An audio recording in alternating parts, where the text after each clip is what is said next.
Salmo de número 134.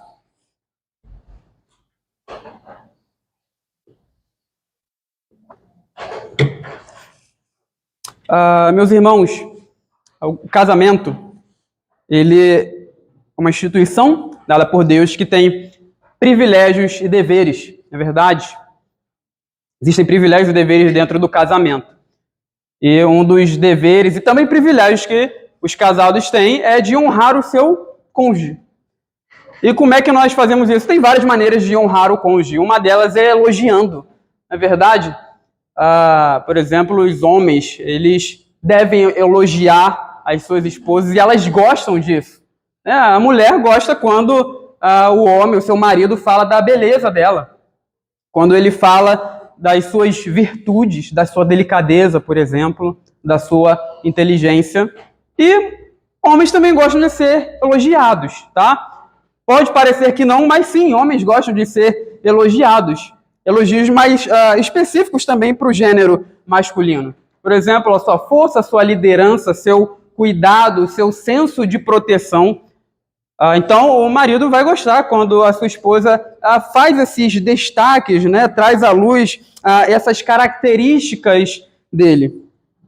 Casamento envolve elogio mútuo de marido e esposa. E o nosso relacionamento com Deus envolve esse tipo de coisa também. É claro, guardadas as proporções, mas envolve isso. O Senhor é o nosso Deus e nós somos o seu povo. E nessa aliança, nós somos chamados várias vezes na Bíblia a falarmos bem do nosso Deus. E Deus também fala bem de nós. Aliás, não são poucas vezes na Bíblia que Deus, o próprio Deus, descreve o relacionamento que ele tem conosco como um relacionamento de casamento, matrimonial.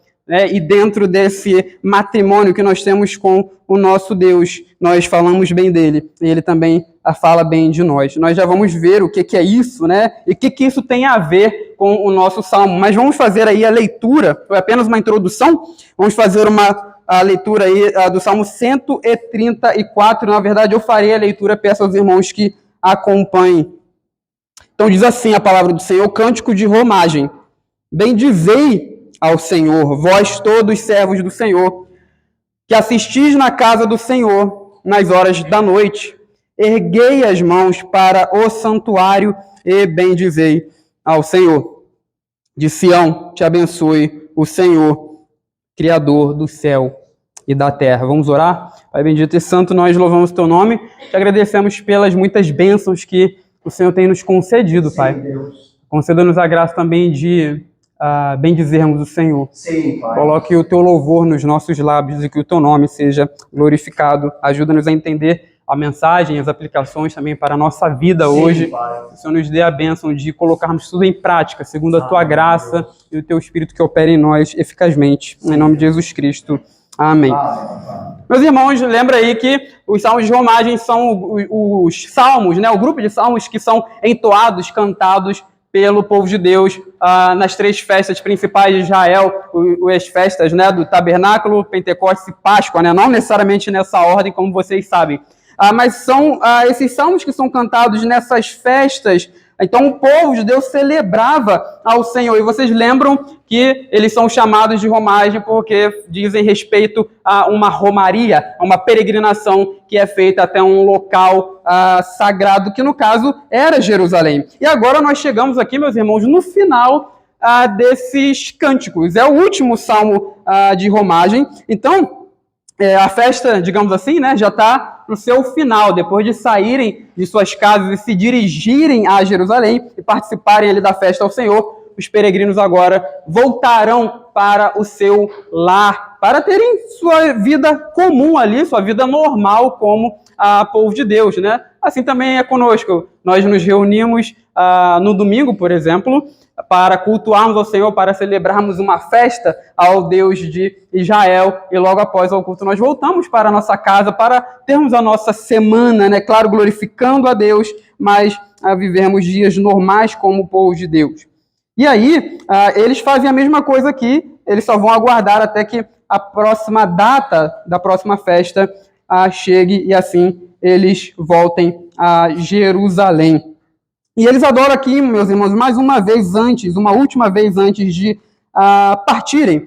Nesse último cântico de romagem, ele está amarrado aos dois últimos cânticos, que são os Salmos 132 e 133. É interessante que os Salmos 120 a 131, eles possuem várias referências ao mundo como um local de hostilidade, como um local de ameaça. Nós vimos durante as nossas exposições que, por exemplo, aparecem várias ameaças, né? Eu vou citar algumas delas aqui. Pessoas que mentem por causa, ou melhor, para causar prejuízo aos servos de Deus, há males que vêm para nos atormentar, enfermidades, por exemplo. Nós também somos desprezados pelo mundo. São tipos de males, de hostilidade que o povo de Deus, no caso Israel, e nós também sofremos, né? Mas os Salmos 132 a 134, eles mudam esse foco da ameaça de um local hostil para um local de presença de Deus, um local de bênção. Vocês lembram aí que o Salmo 132, ele fala de Jerusalém como um local da habitação de Deus. E um local onde Deus dispensa a sua bênção, Sião, né? Olha aí o Salmo 132, na sua Bíblia, verso de número 15 a 18, eu lerei aqui. Então acompanhe comigo aí, olha o que diz o Salmo. Abençoarei com abundância o seu mantimento e de pão fartarei os seus pobres. Vestirei de salvação os seus sacerdotes e de júbilo exultarão os seus fiéis. Ali farei brotar a força de Davi. Preparei uma lâmpada para o meu ungido. Cobrirei de vexame os seus inimigos, mas sobre ele florescerá a sua coroa. Então perceba que está falando aqui de Sião, como um local de bênção divina. E o Salmo 133 também fala disso. É o local, Sião é o local de onde saem as bênçãos do Senhor. Olha aí o Salmo 133, verso de número 3. É como o orvalho, ou seja, o ajuntamento do povo de Deus, a unidade dos irmãos, é como o orvalho do irmão, que desce sobre os montes de Sião. Ali ordena o Senhor a sua bênção e a vida para sempre. Então, o Salmo 134, ele está ligado a esses dois últimos, porque vocês perceberam que ele também fala de bênção, não é verdade? Só que primeiro ele nos convida a abençoar o Senhor e conclui também com uma bênção sacerdotal, reforçando que Sião é um lugar de bênção de Deus para o seu povo, sobre o seu povo. Eu já vou explicar o que é abençoar Deus, tá? Não saia, não vá para casa. Mateus herege está falando que a gente pode abençoar a Deus. Talvez você tenha até tido vontade de se levantar e já sair pela porta, mas eu já vou explicar o que é isso, tá bom? Então, uma das coisas, meus irmãos, que faz deste salmo um tanto diferente é que ele fala de um duplo movimento de bênção que existe na adoração. Então, que duplo movimento de bênção que existe na adoração é esse? É a bênção de nós para Deus e de Deus para nós. Então, o salmo aqui ele mostra um relacionamento recíproco entre Deus e o seu povo. Nós somos chamados a abençoar o Senhor. Isso aparece nos versos 1 e 2. E Deus nos abençoa no verso de número 3. Então, vamos logo à exposição. Veja o verso de número 1, porque ele começa com uma fórmula bem comum no saltério. Bendito o Senhor. Isso aparece várias vezes na Bíblia. Aparece também no saltério de Israel, no livro dos Salmos. Só que é interessante que aqui o nosso Salmo, ele traz aqui essa fórmula só que de uma forma imperativa. Veja que ele traz aqui como uma ordem. Bendizei ao Senhor. Bendizei ao Senhor. Então, provavelmente aqui é a congregação que está falando para bendizer ao Senhor. É provavelmente a congregação que está trazendo essa ordem, né? Esse salmo e verso de número 1, ele tem uma conexão com o resto do salmo por causa de um verbo que aparece aqui 3 vezes no nosso texto. O verbo abençoar. Ele aparece 3 vezes. Mas onde? Como é que aparece aqui? Visto que só o verso 3 fala de Sião te abençoe o Senhor. Então, quais são as outras 2 vezes que aparece o verbo abençoar no nosso texto? O verbo bendizei, aí, no verso de número 1, veja, bendizei ao Senhor. E também no verso de número 2, erguei as mãos para o santuário e bendizei ao Senhor. Bendizei aqui, no hebraico, é literalmente abençoai, tá? Então, é o verbo abençoar aqui. Então, o que está sendo dito, ordenado, é para que se abençoe o Senhor. É um pouco estranho falar isso, nós normalmente não falamos isso. Nós não falamos abençoe a Deus aí, né? A gente não fala assim. Normalmente a gente fala bendizei. Mas no hebraico é abençoai. Então, como é que a gente entende esse texto, né? Porque normalmente nós entendemos que o superior abençoa o inferior. É Deus que abençoa os homens. São os pais que abençoam os filhos. Os avós abençoam os netos, por exemplo. Então, o superior abençoa o inferior. Mas, por vezes, na Bíblia, nós encontramos essa ordenança de abençoar a Deus. E em que sentido? Na Bíblia, meus irmãos, é interessante que na Bíblia, a bênção de Deus sobre nós é realizadora e capacitadora. Então, quando Deus nos abençoa, Ele está realizando algo sobre nós. Ele está nos capacitando a fazer algo. Lembra lá de Gênesis capítulo 1, quando Deus cria o homem, macho e fêmea, e diz que Deus os abençoou e lhes disse: sede fecundo, multiplicai, enchei a terra e sujeitai. Veja que ali não é apenas Deus ordenando se procriem, não é isso, tá? A ideia é de que Deus está realizando ou capacitando a raça humana a se multiplicar, a dominar sobre a terra. Ele está dando a sua bênção sobre a raça humana. Assim também como ele dá a sua bênção nos versículos anteriores, lá em Gênesis, sobre os animais. Deus também abençoa os animais, para que eles se multipliquem, né? Então nós vemos esse tipo de coisa na Bíblia. Então a bênção de Deus é realizadora, é capacitadora. Deus abençoa os homens, falando bem deles, conferindo também coisas boas aos homens. Então a bênção de Deus nunca é apenas o desejo dele de que nós sejamos bem-sucedidos. É o desejo junto ali da realização, da capacitação. E quando nós abençoamos a Deus, o que isso significa? Meus irmãos, nós abençoamos a Deus quando falamos bem dele e atribuímos a ele qualidades boas. Ou seja, nós abençoamos a Deus quando nós reconhecemos o bem que há nele. Em outras palavras, isso é exaltar a Deus. Isso é louvar o nome do Senhor. Então, veja que é importante a gente entender isso aqui, né? Nós não podemos dar nada a Deus, tá? Abençoar a Deus ou louvar a Ele não quer dizer que você está dando algo a Ele, porque Ele já tem tudo. É diferente. Quando Deus nos abençoa, Ele nos dá algo. Quando nós fazemos isso em relação a Deus, nós não acrescentamos nada ao ser dele. Ele já tem tudo, ele é perfeito. Nós apenas estamos reconhecendo quem ele é.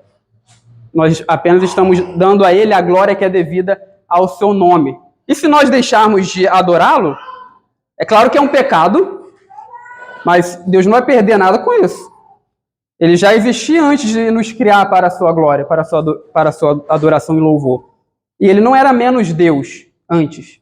Ele é sempre perfeito e sempre completo, né? Então nós não acrescentamos nada ao ser de Deus, nós apenas reconhecemos quem Ele é. Então Deus abençoa os homens, conferindo-lhes o bem. Nós abençoamos a Deus, louvando o bem que há nele. E meus irmãos, os israelitas terminam a sua festa com essa ordem. Reconheçam o bem que há no Senhor. Bendizei ao Senhor, vós todos os seus servos. Então, eles tinham muitos motivos também para fazer isso, para bendizer o nome do Senhor. Motivos que aparecem também nos salmos de peregrinação, nos salmos de romagem. Algumas verdades sobre Deus que nós vimos nesses salmos, nós lembramos aqui também. Os israelitas, falaram que Deus é o Deus que ouve as suas súplicas em momentos de angústia e necessidade. Ele é o guarda de Israel. Ele esteve ao lado do seu povo. Ele restaurou Sião, ou restaurou a sorte de Sião. Ele é clemente e misericordioso. Ele perdoa as nossas iniquidades. Ele decidiu habitar no monte Sião, fazer com que a sua presença habite no meio do seu povo e dali abençoar os seus filhos. Então, eles tinham muitos motivos para bendizer, para glorificar, para exaltar o nome do Senhor, e nós também temos. Eu e você temos muitos motivos para glorificar o nome do nosso Deus. Mas, infelizmente, meus irmãos, nós somos bastante negligentes em relação a isso.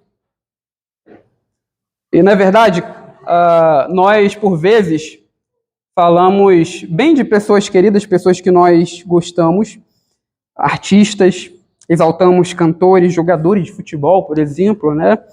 Nós falamos bem deles, destacamos suas qualidades, mas somos negligentes em bendizer, em louvar o nome do Senhor.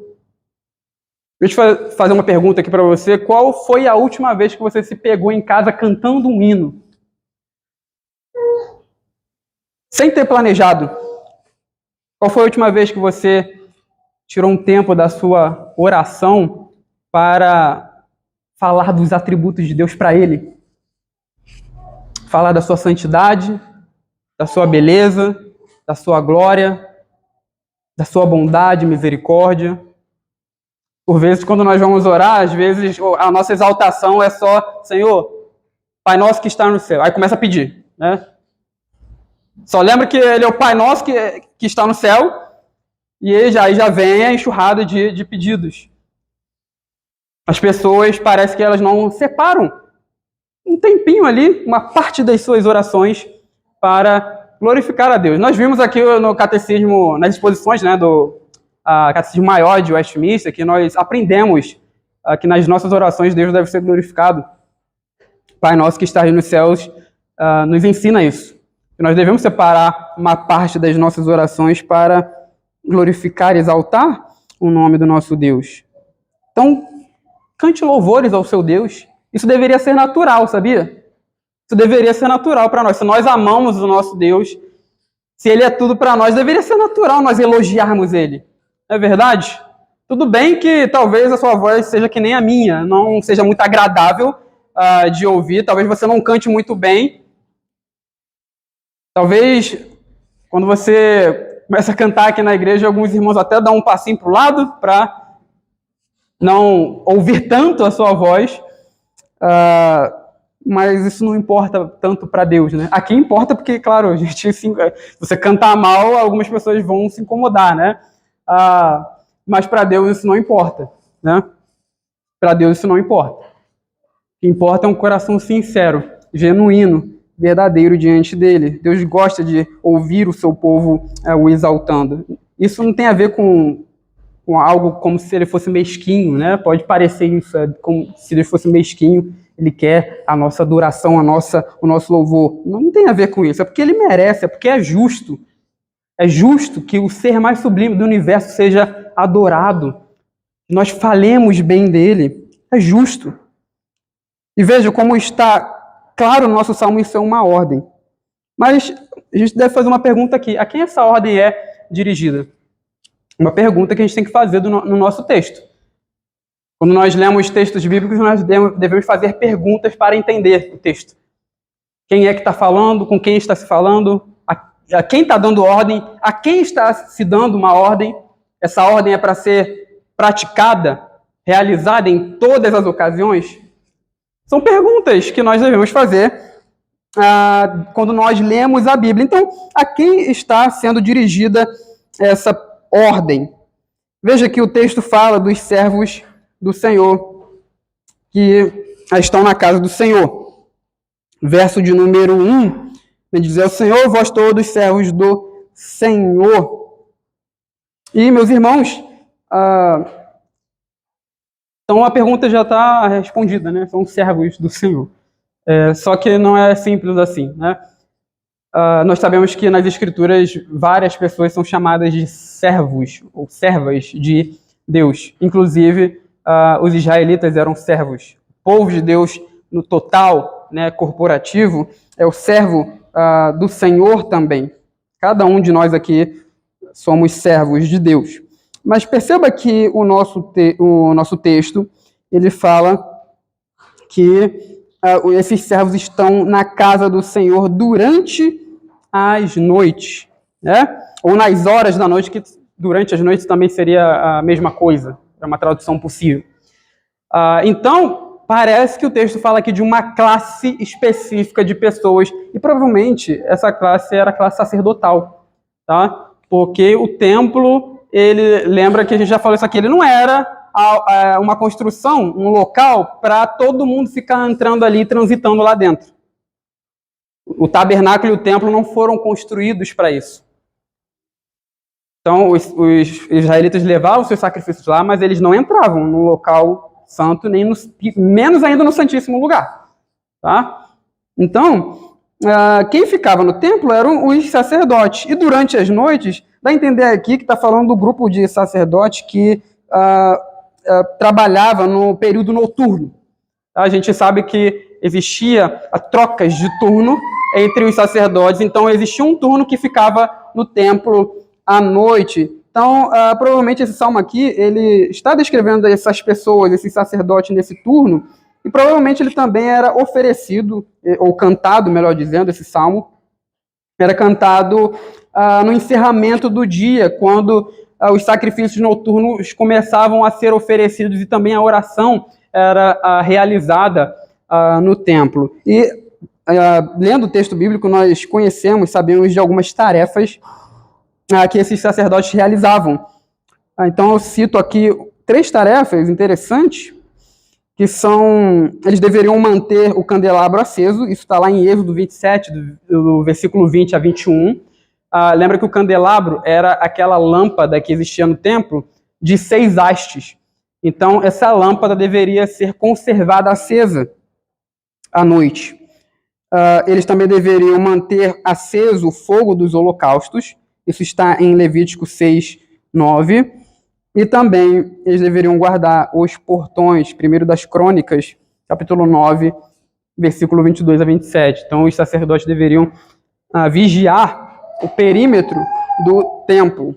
E, embora esse texto fale dos sacerdotes do antigo Israel, ele é aplicável a nós, porque nós somos sacerdotes de Deus na nova aliança. Existia na antiga aliança um grupo específico de pessoas que eram sacerdotes. Eles eram da tribo de Levi. Na nova aliança não tem isso. Todos nós somos sacerdotes. Então, sacerdotes não são os diáconos. Sacerdotes não são os presbíteros. Não, tanto o docente quanto o regente. Todos nós servimos a Deus de alguma forma.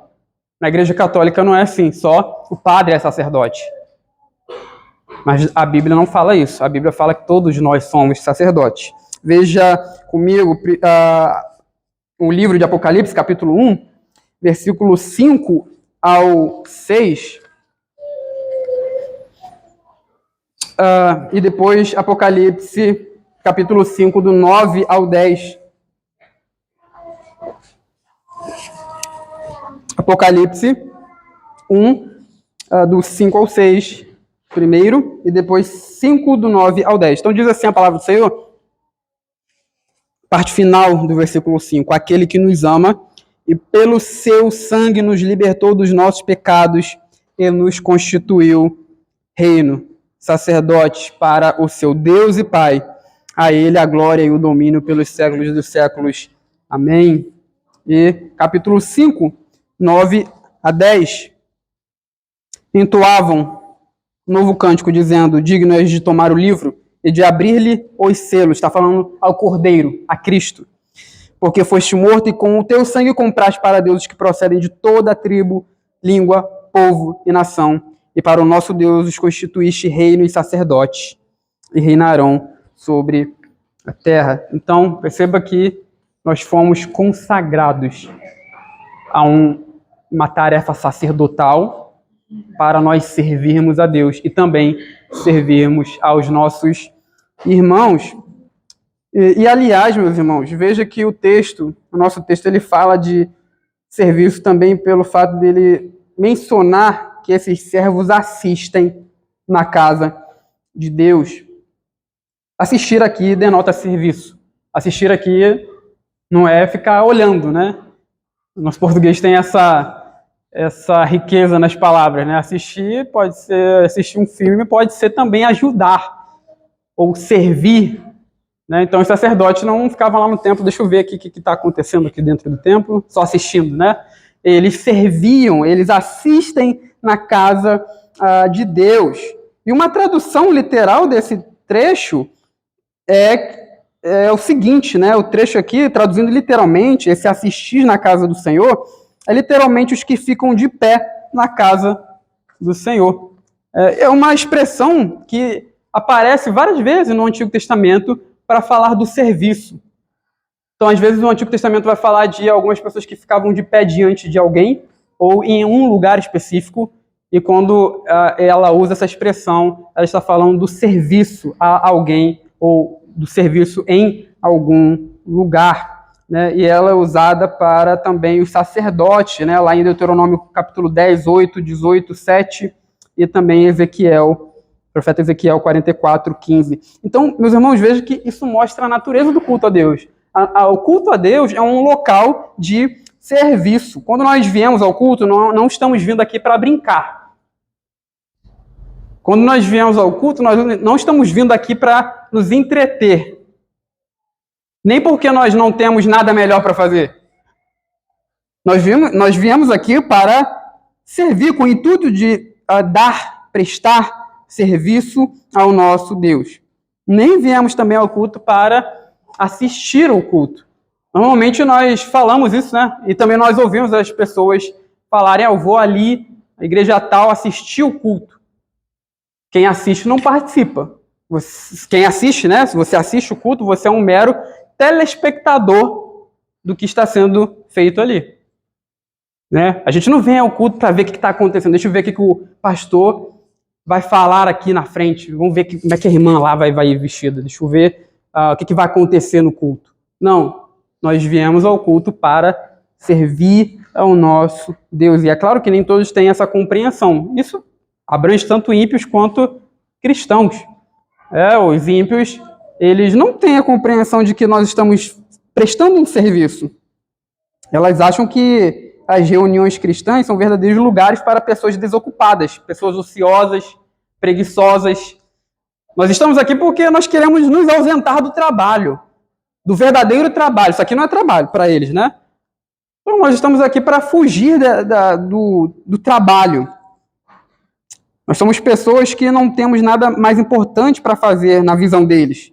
E viemos aqui porque temos muito tempo livre viemos aqui participar desse grande clube social, talvez até comer um clube social, né? Depois do culto. Então, a mente dos ímpios funciona dessa maneira.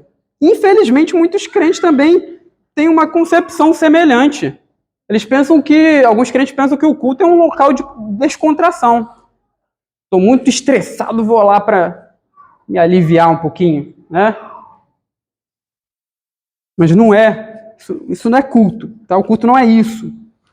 Um local onde o povo de Deus, os servos do Senhor se unem para juntamente bendizer o nome do Senhor, para exaltá-lo pelas suas obras, atributos, graças dispensadas a nós, pelo dom do Espírito que em nós habita, pelo seu Filho Salvador enviado para socorrer a humanidade perdida, para restaurar o cosmos.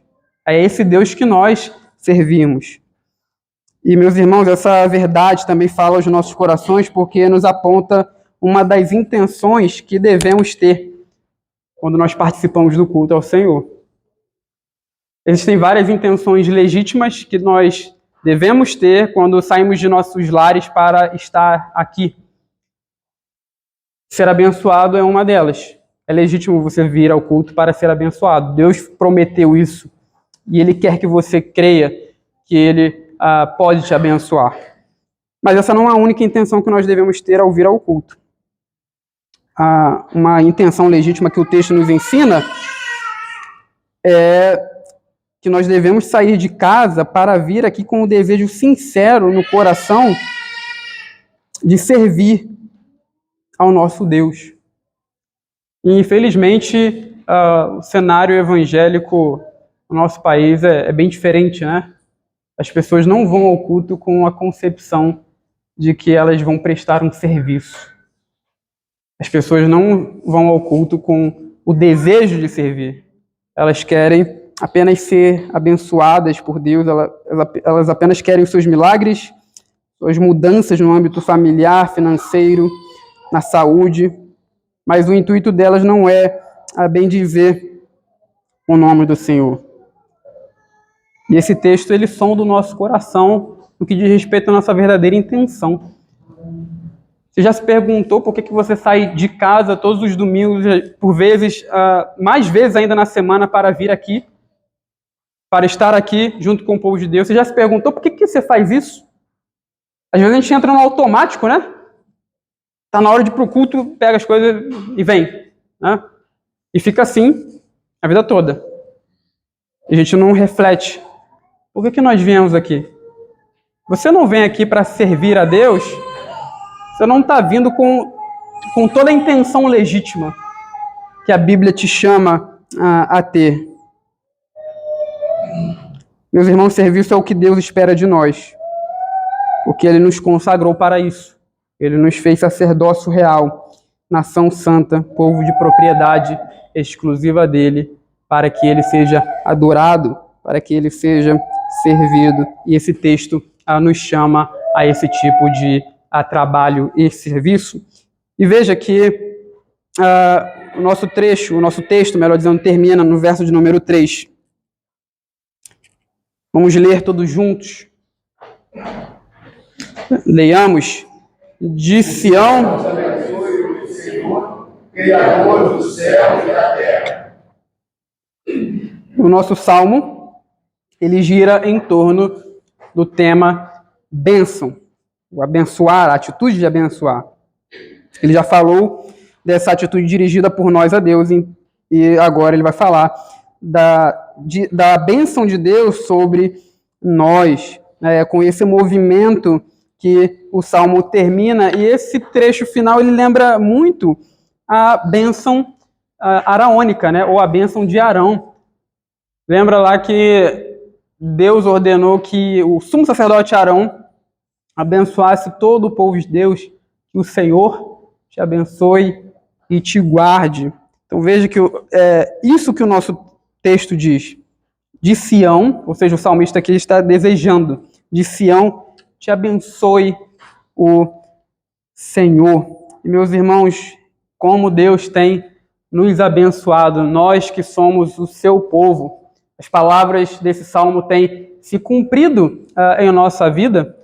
É interessante que enquanto eu estudava esse texto, né, eu estava até falando com o pastor, de por vezes ouvir sermões, né, enquanto eu estou estudando ao texto bíblico. Não para copiar, obviamente, né? Então, fiquem tranquilos, eu não estou vindo aqui pregar sermão de outras pessoas, né? Obviamente. Mas é interessante que ao ouvir outras pessoas falando do texto, nós conseguimos ter insights sobre o texto, nós podemos entender até mesmo melhor o que o texto bíblico está dizendo, ensinando. E eu me deparei com um sermão bem interessante, bem edificante. E o pregador, ele mencionou várias coisas que a Bíblia chama de bênção, que as pessoas não percebem que é bênção. O sol, por exemplo, levantando todo dia de manhã, a chuva que cai, o agasalho, a graça de gerar filhos, a graça de casar, por exemplo, o trabalho, o conforto do lar, a família, tudo isso, além de outras coisas que ele mencionou, tudo isso não acontece automaticamente. Nós, por vezes, temos essa impressão, né? As pessoas têm essa impressão. Todo dia o sol está ali. Às vezes a chuva cai. Nós temos todo dia vestes, né? O agasalho. Então fica parecendo que é automático, mas não é. Essas coisas são a bênção de Deus. Claro, sobre toda a humanidade, mas especificamente sobre nós, seus filhos. Mas a maior das bênçãos são aquelas que Ele nos dá em Cristo Jesus. Como disse Paulo em Efésios capítulo 1, versículo 3, bendito o Deus e Pai do nosso Senhor Jesus Cristo, que nos abençoou com toda sorte de bênçãos espirituais nas regiões celestiais em Cristo Jesus. Veja toda sorte de bênçãos espirituais nós temos nas regiões celestiais, onde Cristo está, e nele a paz com Deus, a justificação, a salvação, o Espírito derramado sobre nós, o Espírito que nos guia. Tudo isso e muito mais Deus nos concede no nosso Salvador, no nosso Senhor Jesus Cristo. São bênçãos superiores a todas as outras que Ele nos concede. Todas as bênçãos de Deus são importantes. Todas elas são para a nossa alegria, para o nosso proveito, mas as bênçãos que Ele nos dá em Cristo Jesus são superiores a todas as outras. Isso Ele só concede ao seu povo, Ele só concede a nós. E veja que o Salmo é bem específico aqui ao dizer quem que nos abençoa. Que Yahvé, Senhor em caixa alta, né? É o nome de Deus, o nome de Deus que Ele revelou ao seu povo, Deus da aliança. Que Yahvé te abençoe. Então, os sacerdotes não apenas desejam essa bênção sobre Israel, mas eles identificam quem a dá. Não é qualquer um Deus, não é qualquer divindade. É o Deus que apareceu a Abraão, Isaac e Jacó, fez uma aliança com eles, é o Deus que prometeu a eles uma descendência, é o Deus que ouviu o clamor de Israel durante a opressão do Egito, é o Deus que os resgatou, é o Deus que os escolheu como o seu povo particular, fez uma aliança com eles e cumpriu suas promessas, e esse mesmo Deus é o nosso Deus. É o Deus que nos ouve, é o Deus que nos inseriu nessa descendência, que fez de nós seus filhos, que nos resgatou e que está nos levando, assim como os levou, né, para a terra prometida, Ele está nos levando a um novo lugar, a uma terra restaurada, conforme nos prometeu. Então é esse Deus que nos abençoa. E Ele também destaca aqui, identifica o nosso Deus como o Criador, né, do céu e da terra. Essa menção aqui que o autor faz a Deus, essa identificação, é uma fórmula básica, tá? É uma confissão de fé básica no Antigo Testamento. Por vezes nós vemos os salmistas falando que Deus é o Criador dos céus e da terra. Na verdade, aqui não é apenas que Deus criou no passado, mas é a ideia de que Ele criou e Ele continua mantendo a criação. O verbo aqui, a forma verbal que o autor usa, traz a ideia de uma ação continuada, durativa ou duradoura. Então Deus criou o mundo, mas Ele não criou e abandonou. Ele é o Criador dos céus e da terra porque Ele fez toda a criação e essa ação é continuada e duradoura. Ele mantém o mundo, Ele continua atento ao mundo que fez e continua a mantê-lo. E é por isso que Ele tem poder para nos abençoar. Não é qualquer Deus. É o Deus que tem uma aliança conosco, um compromisso. E é o Deus que tem poder para criar o mundo e para mantê-lo. É esse Deus que nos abençoa. E nós chegamos então, meus irmãos, ao fim nas nossas exposições dos Salmos de Romagem. Então agora nós podemos fazer uma retrospectiva do que nós aprendemos aqui com esses cânticos. Do que nós aprendemos aqui, o que ele nos ensina a nós que também somos peregrinos. Eles são peregrinos, estão indo festejar, agora voltando, né, aos seus lares. Mas nós também somos peregrinos. Nós também estamos caminhando para uma festa final, uma festa grandiosa, para um local onde Deus vai revelar a sua presença de forma final. Nós somos peregrinos também. Então esses salmos, como nós vimos, eles falam a nós. O Salmo, meus irmãos, 120, ele nos ensina que nossa experiência cristã é como se vivêssemos em terra estrangeira. E que, por vezes, nós somos presos na esfera de mentiras dos inimigos, mas, mesmo nessa situação angustiante, nós podemos clamar ao nosso Deus, porque Ele nos ouve. Salmo 120 nos ensina que o nosso socorro vem do Criador, que é também o nosso guardador. Ele não dorme nem cochila. Ele nos guarda de todo mal durante o nosso tempo de peregrinação. O Salmo 122 nos ensina que o apreço que nós devemos ter para com o nosso Deus, o desejo que nós devemos ter para estar na presença de Deus. Nos Salmos 123 e 124, respectivamente, nós aprendemos que os servos de Deus olham fixamente para as mãos do Senhor, esperando que Ele haja em seu favor. Que o Senhor está do nosso lado e que sem Ele nós seríamos destruídos pelos inimigos que nos perseguem. Do Salmo 125 ao 131, aprendemos sobre confiança inabalável em Deus. Que o Senhor restaura a nossa sorte, que os bens da vida, todos os bens da vida, procedem das suas mãos. Aprendemos sobre como ter uma vida feliz. Isso nós alcançamos sendo fiéis, devotos, piedosos, tementes a Deus. Nós aprendemos sobre as angústias do povo de Deus, sobre o sofrimento que nós mesmos nos causamos. Mas que mesmo nesse sofrimento, a mão do Senhor é poderosa para nos resgatar das mais profundas trevas, da mais profunda escuridão e abismo.